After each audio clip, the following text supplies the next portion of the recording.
little girl about 6 years old. My uncle's wife died, and he came to the store to get groceries. And he went down the road, and as he looked back, he saw something behind him, and he thought it was his reflection of his walking, and he discovered it looked like an angel following him. And he said to himself, well, what is this? And faster he walked, the faster it walked. And he went on down, and he went into the kitchen. Before he went into the kitchen, he looked over to the chip yard. We used to have chip yard, because chip yard, them days and times, they didn't have no coal, no gas, no electric. It was all wood. You had to cut wood and burn it in a cook stove and have a fire, even for heat, with wood. And we had what they called the chip yard, where they cut the wood. They called that the chip yard. And he looked over in the chip yard, and there stood the prettiest little angel he said he ever saw. And he said he looked, and he looked, and he said that he thought, well, what is this? And he went on in the kitchen. When he came back, it was gone. And the next morning, his wife died. She was dead. The next morning, she died. And he knew that was a token of his wife's death, that this angel would come to get him prepared for his wife's death. And when my mother died, I was only 13 years old. And I remember faintly of my oldest sister being married, and she was pregnant for the first baby she ever had.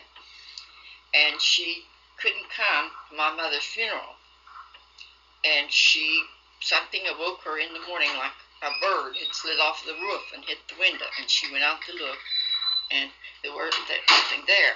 So my mother died that morning, and she said it was a token of our mother's death when I was a little girl. Then we lived. My father kept us together with 8 children home, 7 children of us home, and we all stayed together. He kept us all together, and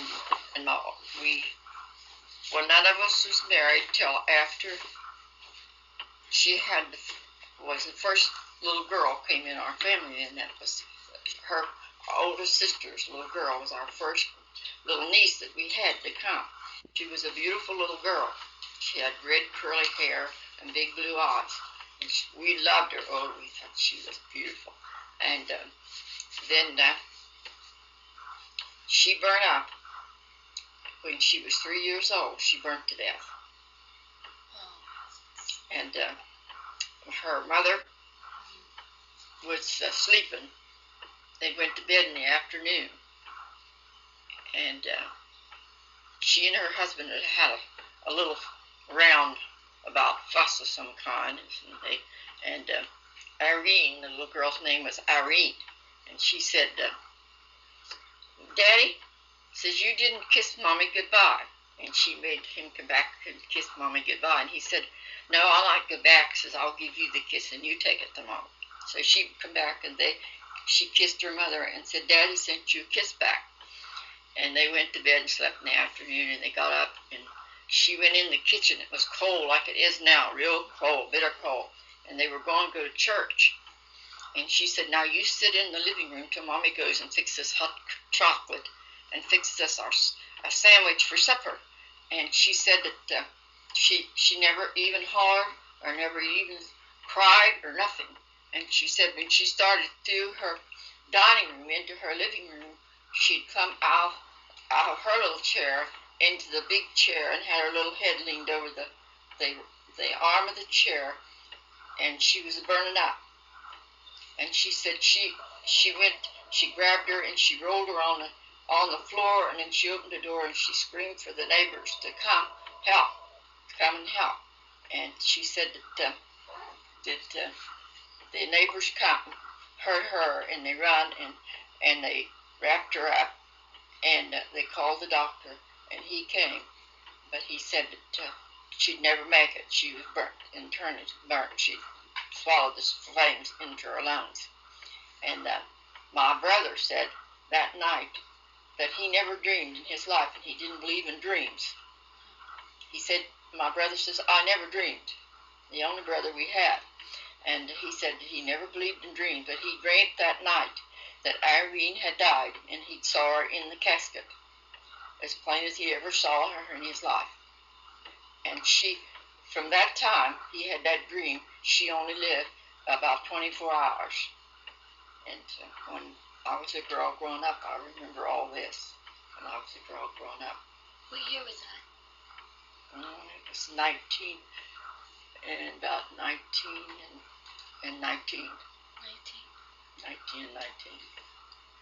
Those are interesting. Any more? Just turn it off.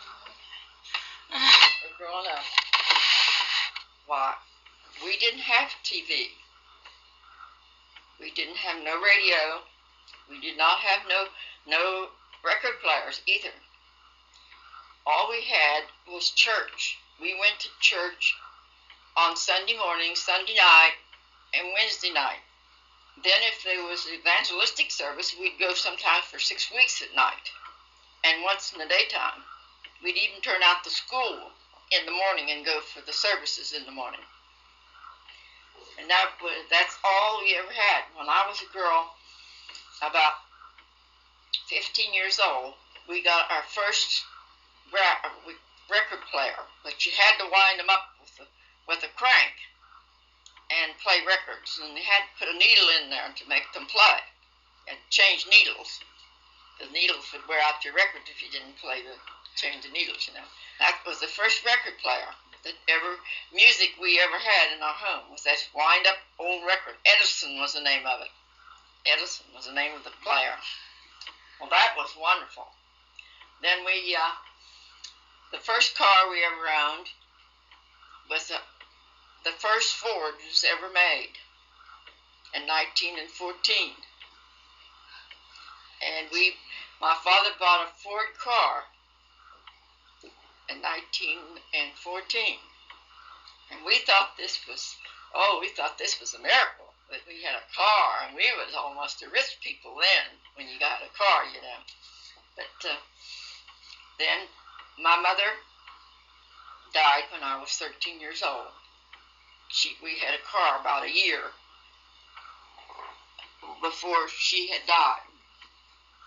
And how'd she die? She died from an operation. What? From the operation on her liver. She had liver trouble. And she died from this operation. And she was operated on at home. And I was the only girl at home at the time. The rest of the children had been taken to the aunts and to the grandmas. And they were there. They weren't home. But I had stayed there, and we had a nurse. And that stayed night and day. And then we got another nurse, and we had two nurses. One would take one turn, one would take the other.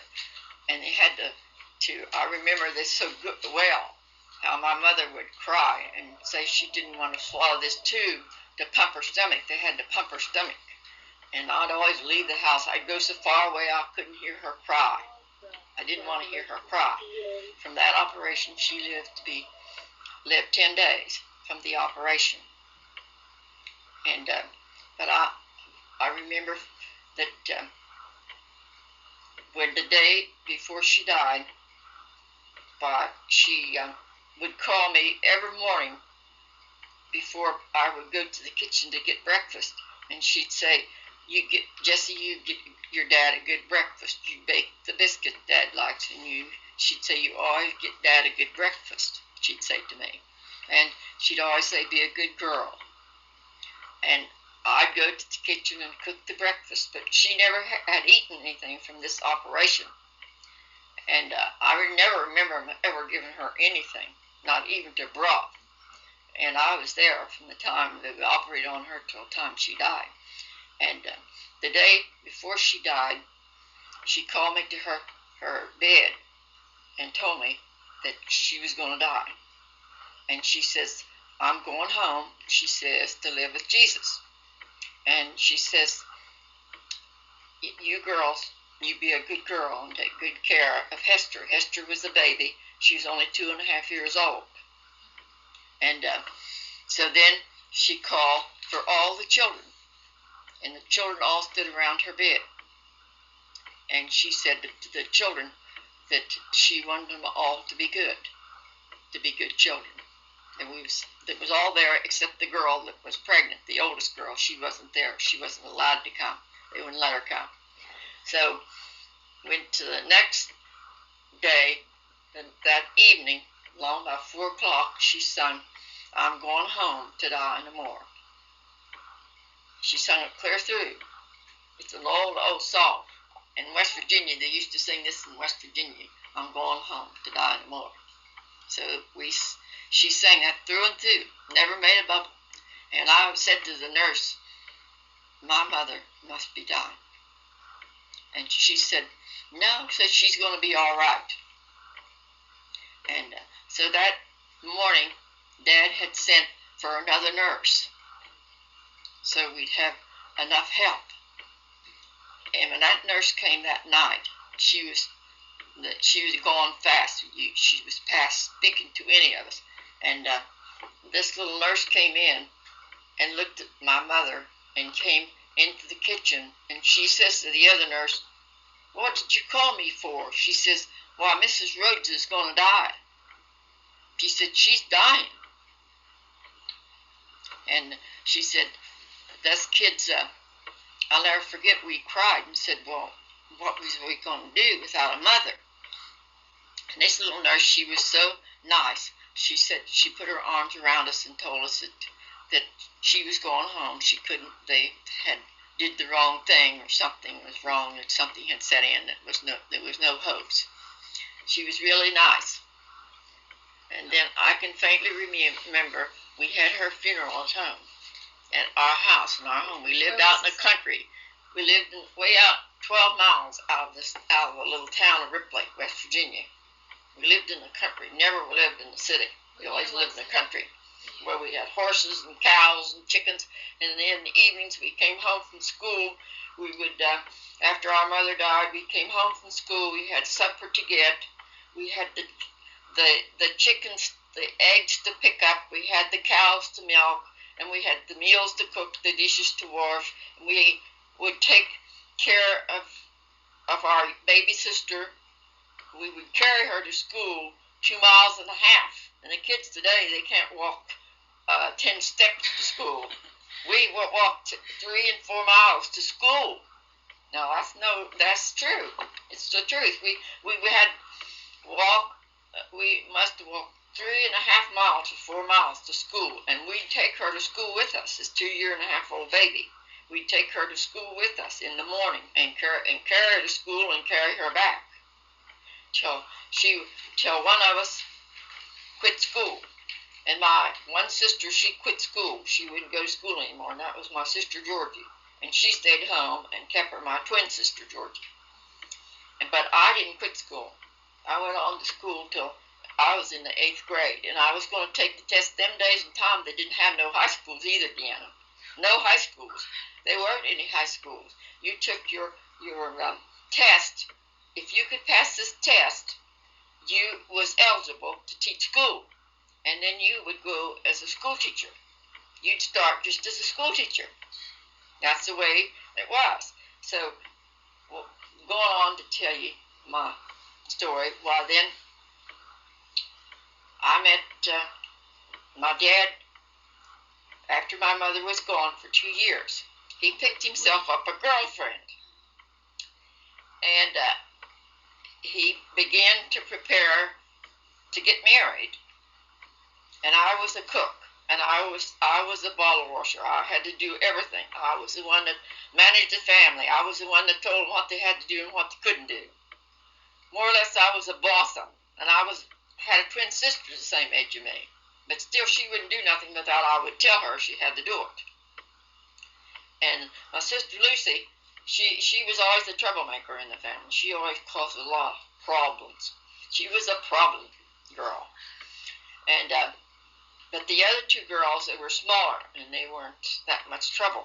But they always had to do their jobs, like pick the eggs up and help to go to the barn and help to milk, and things that they could do, and dry dishes, dry the forks and knives, and dry the spoons, and little things that they could do. But anyway, my dad began to prepare for his second marriage. And he came in one morning and he said to me, he said, Jessie, he says, I'm going to get married. And I said, well, Dad, he said, well, you be good to Ellie. That was the girl that he was going to marry. And it was her name. And he said, would you be good to her? I said, yes, I would. If she's good to me, Dad, I'll be good to her. But if she's not good to me, I'm not going to be good to her. And I was going on 17 years old then. Well, no, I wasn't going on 17. I was about 16 then, because I was there about a year after him and her was married. And I said, I'll be good to her. She's good to me. And she came there. She changed our home around. She just turned our home clear around. The children were never the same after she came in our home, because my dad was a Christian man, and we always had family altar, what we call family altar in our house, in our home, because my mother was a Christian. She was a real Christian woman. She wouldn't allow no swearing in her house, no foul language. I never heard my mother ever say a smutty word, not as much as a vulgar word. And she never allowed anyone in her house to swear. So after she died, my dad took Sunday night, and us girls, the older girls, would take their night about, turn about, and we'd read the Bible. Then after my stepmother came there, well, then she turned the home clear around. She took one end of the house, and we took the other end of the house. The house was a big house, and between these two big rooms, there was a big living room. And we had to go over to our room in the far end of the house, and she was on the other end of the house. And Dad never had prayer with us girls after she came there. She divided the home, divided us. We was never the same, because Dad was always in the evenings. If he wasn't at the house with us girls, he was in the store. All we had to do was step out the door and go out and step into the store. But we had a pretty large store, grocery store. It had everything in it. It was everything. You bought hardware and groceries of all kinds, and horse feed and cow feed and you name it, and chicken feed and all. He had everything in it. And so she was there, and I had met Dad during this time. I met him when I was about 15 years old. And the first time he ever saw me again, you know what he said to me? He said to his first cousin, he said, there goes my wife. And I didn't even ever have a date with him or anything. But he said to his cousin, Molly Harpole, he says, there goes my wife. And we started going together in about 2 weeks after that. He had rheumatism, what they call rheumatism. Now they don't call it rheumatism. Now they call it something else. But he'd been down sick, and we was having a doings at the church, and he came to the church. In the meantime, I had a boyfriend, and he was standing me up. And my girlfriend came to me and says, you know your boyfriend is standing you up today. He's bringing another girl. And make the story short, he married this girl. But I kept going. I went with him, and I said to him, would you walk me in the church? Because I wasn't going to let him stand me up. And because I was mad because he was standing me up. In them days and times, you know. So, anyhow, Dad went in the church, and we stayed in the church for the services. And when we came out, he was gone. I stood him up. He didn't stand me up. I stood him up. But I went with him for 2 years and a half. And I only saw him out of the 2 years and a half, and married him the third time I saw him. We wrote letters. First time he come to see me, and then he come the second time to see me.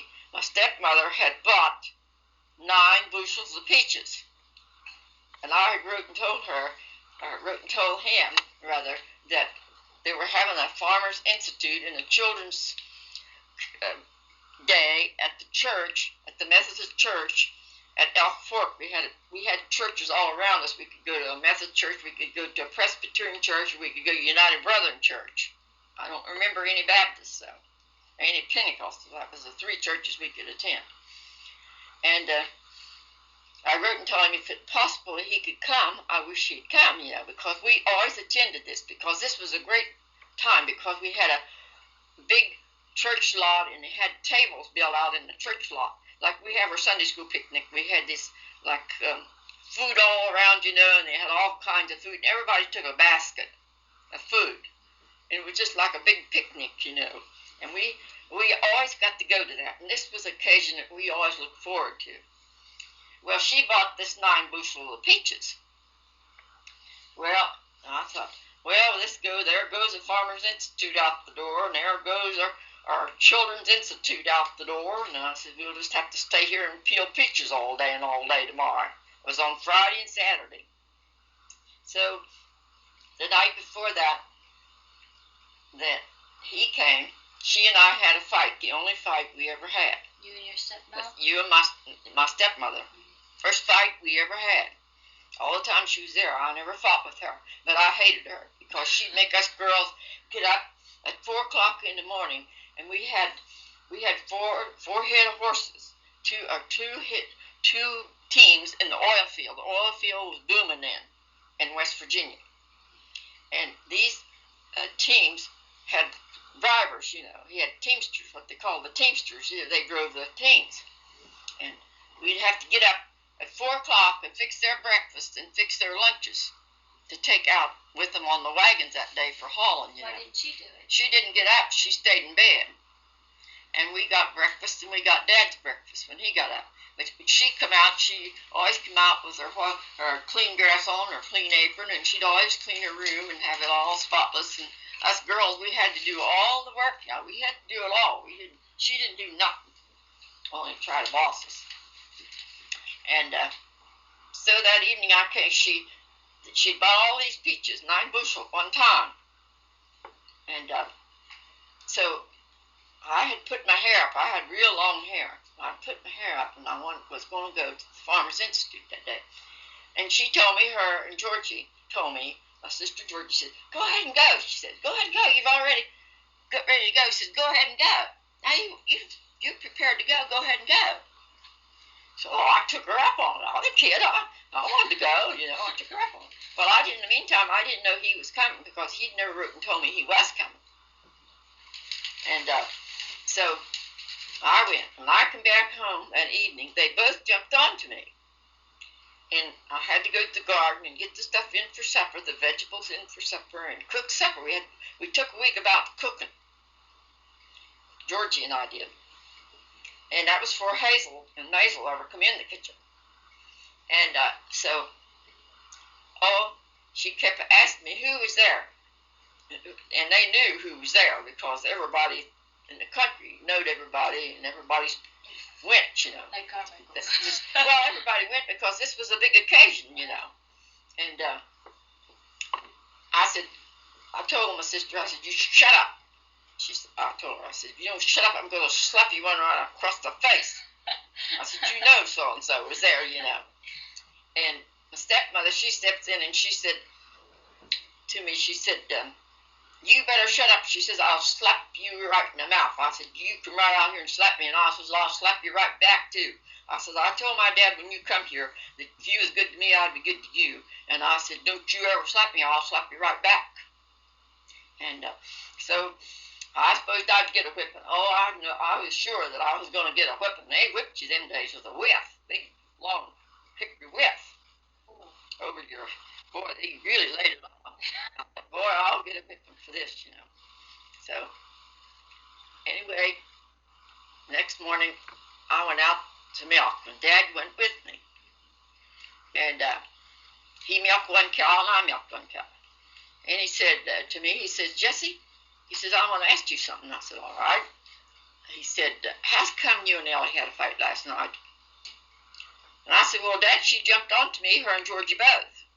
And I said, I told her she was going to slap me.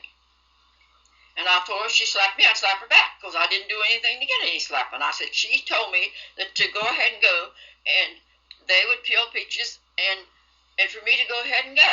And I said, she was the one who told me to go to that Farmers Institute. And I said, it wasn't my fault I went because she told me to get out of here and go because I was prepared to go. And he said, well, don't sass her anymore. Don't try to get along with her all you can. Well, I went on in the house and I threw my old clothes off, was milking in. I threw my shoes off, and one of the kids came in, and the younger children says, "Hey, Jessie," says, "look up the hill. Look who's coming." I said, "Who?" Oh, I'm lost. I was mad anyway because we was missing everything was going on just because of them old dumb peaches out there on the porch. And we had a big porch like my porch out here.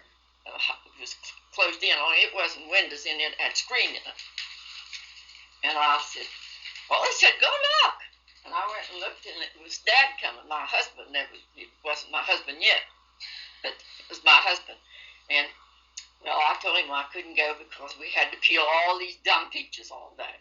We peeled peaches and we peeled peaches. I put an apron on him and rolled his shirt sleeves up. He had a suit on, he had a white shirt on. I rolled it up, put an apron on him. We peeled peaches. Was he cute? Oh, yeah. I thought he was darling. And, of course, they didn't smooch like they do today. That was out. Oh. They didn't, boys and girls. They might have done, some of them done it, but I didn't do it. Nowadays they're all I wouldn't let a boy kiss me in the mouth. No way. Yeah. I always thought that awful. So. Do you still do? Well, no, I never did kiss him in the mouth. Never too much. Never too much. And so we went on we got the peaches, all them old dumb peaches peeled, and she wanted some apples back off the hill in orchard. So we sent Hazel, my sister Hazel, and your grandpa back on the hill after the apples. So Georgie takes the kittles to the creek. We had a big creek, and come down past our house. And she took the kittles where we had canning peaches all day, and they didn't cold pack them in days. They cooked them, and put them in the jars and sealed them. And she took the kittle down to wash them down the creek with the sand and get the sticky stuff out of them. And I scrubbed floors and cleaned tables and cleaned the stove, and we had everything done when he got back. Well, then we had to go to the garden way across the creek, as far as from here down here to as far as from here down to the mailboxes, clear down to the forks of the road down here. We had to walk now then. And the garden, we had to go get stuff in for supper. We got supper over with, and I asked Dad if we could go over to Molly Harpole's. That was his first cousin. There's where I met him at. And for a while, and he said we could go, and he told us when to come back. And we better be back when he said to come back, because if we didn't, we got grounded, buddy.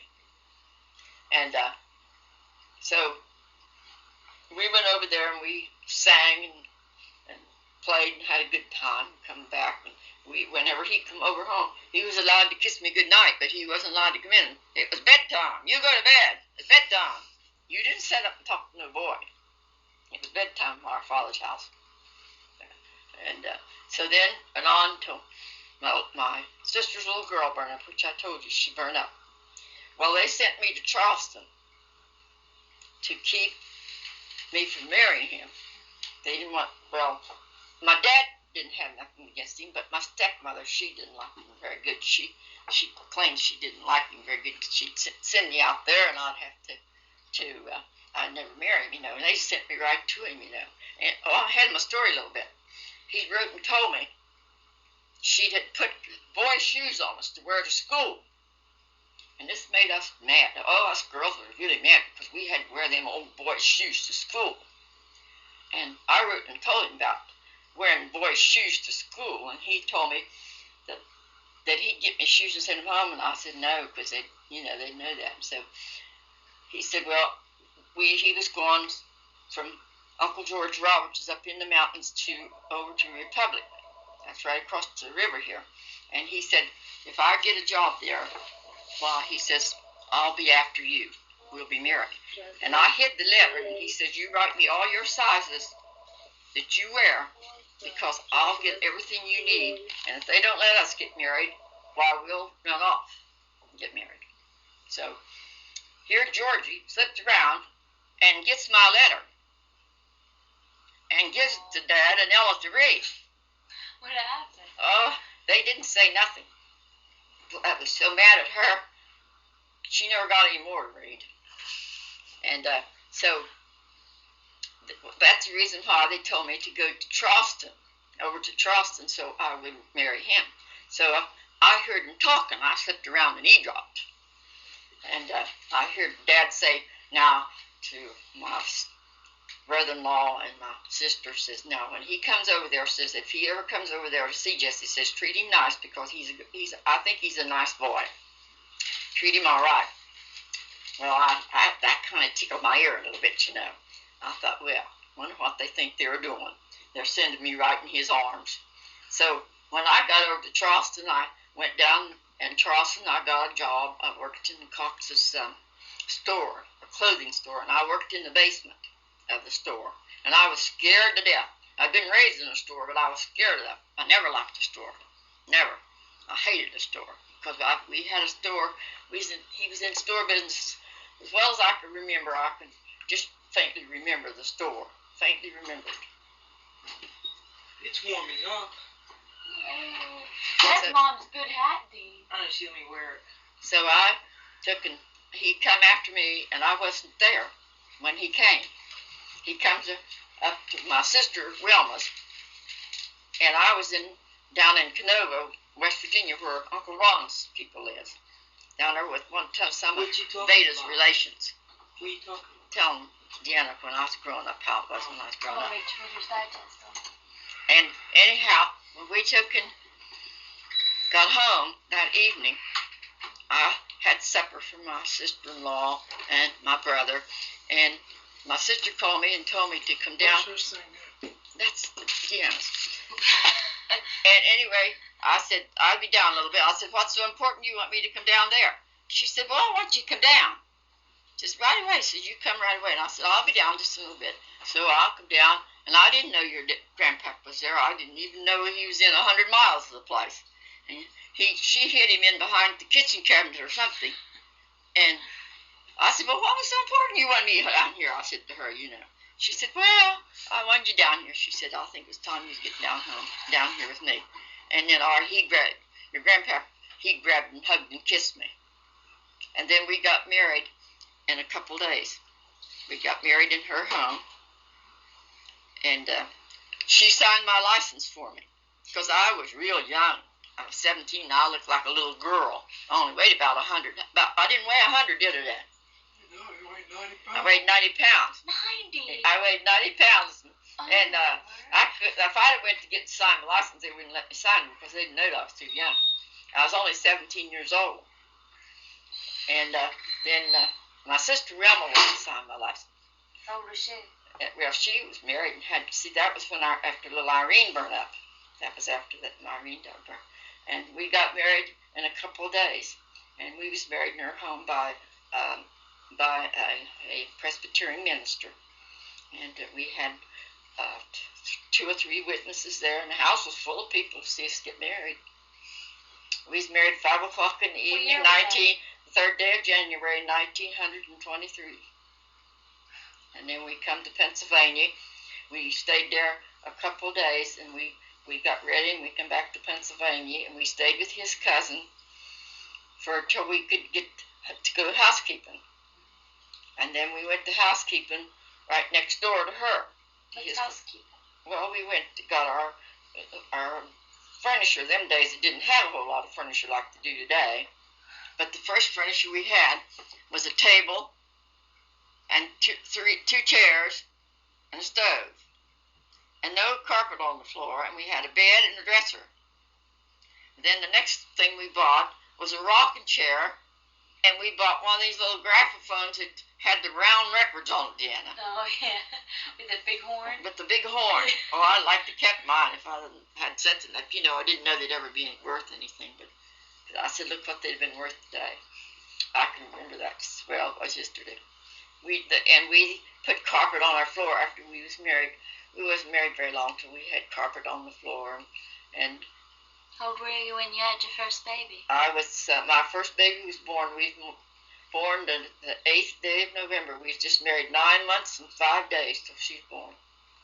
Jeez. 9 months and 5 days till our first baby arrived. In them days and age and time, they kept the mother in bed for 10 days. They didn't allow her out on the floor till the baby was 10 days old. Why? I don't know why again. I thought it was, to think about it now, it was rather dumb. They get out of bed now the next day, you know. Did you have a lot of crib death back in those days? No, you didn't hear tell little babies dying. If you had a premature baby, you know what they did with them? What? They put them in between two pillows or a feather tick or something, and kept them warm and fed them with an eyedropper. Huh. Yeah. Gee, it sounds sickening, but... Yeah, that's How old was what year was it when your mother died? my mother died in 1919. 1919? Yeah, 1919. Okay, well, is that it? That's it. And my father died in 19 let's see. Dad died about 6 years ago. He died in about 78. 78? 1978. And my stepmother didn't die till 1978? You sure about that? no, you'll have to erase that. Dad died about, I'd be 8 years old then. no, he was born when he died. He was born. He was about 5 years old. Okay, well then it was 75. In 75, he was about 5 years old. 75. And my stepmother died in about 8 years after he died. That would have been up in, she's not been dead only about, I'll say she died about 5 or 6 years after he died. Let's see, 5 or 6 years. About 5 or 6 years after he died. And she died about 78. You must have been pretty good size. I didn't go to her funeral. That's the reason why I don't remember too well, because I didn't get to. It was in the wintertime like it is now, real cold, bitter cold. I probably didn't really give a care. Well, you didn't never see her. I know. Like, I got... You didn't see Grandma Roberts either, did you? Grandma Roberts? No. No, you wasn't yet born when Grandma Roberts. No, Yvonne was born. Yvonne was down there when she died. You wasn't thought of them days. You didn't have that. Yeah, I've had that on all that time.